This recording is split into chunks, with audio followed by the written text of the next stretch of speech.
I feel like I can see so clearly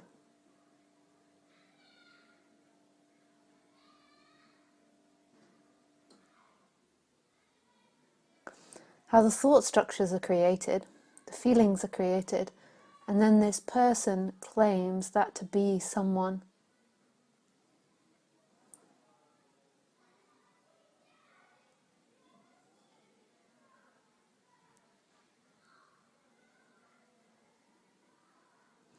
And the thought structures and the feelings change as you get into this subject. You get reconditioned, but they're just thought structures, just feelings. But then this person says, that's who I am. I'm those thought structures, I'm those feelings, I'm my life, I'm what I tell myself, I'm what I believe. And then it's like those thought structures get exaggerated by that claiming that that is you.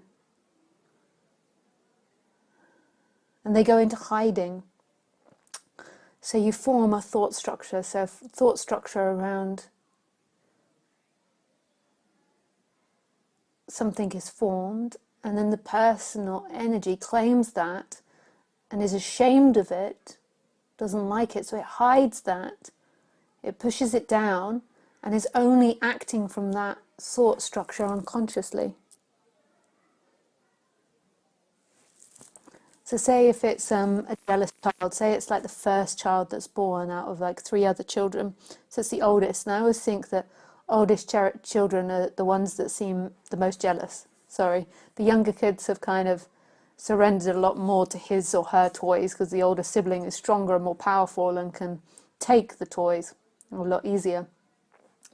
And the older sibling was there before the younger sibling. So I just feel like they have more jealousy. So say you have jealousy that forms, this thought and feeling structure around jealousy forms. And then your mum or dad keep telling you off for that thought structure. And that person's claimed the jealousy, and then the thought structure tries to push away the jealousy and tell itself something else because it sees it doesn't get pleasure, from feeling jealousy or experiencing jealousy. So it pushes the jealousy down, even though it has those feelings, and then it comes up with a new story of not being jealous or always giving away its stuff or whatever it is.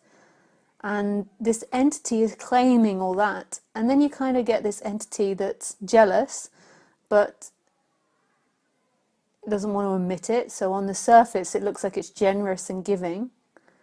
And then you've got this person that believes that's them. So it's like always trying to be that and is really identified with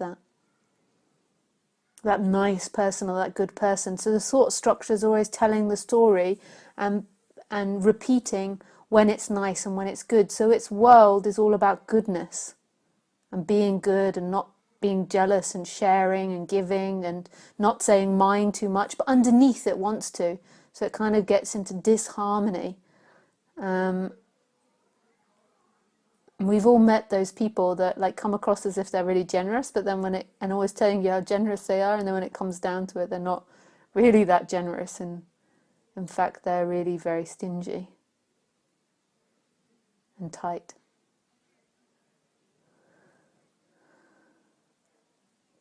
But you've got the separate entity that wants to be this giving, loving person. So it's only picking up when it's giving and loving. So it really believes it's giving and loving, and it's totally unconscious of the jealousy that's underneath or the discomfort that's underneath. It can feel its body's in disharmony and it does weird things, and it about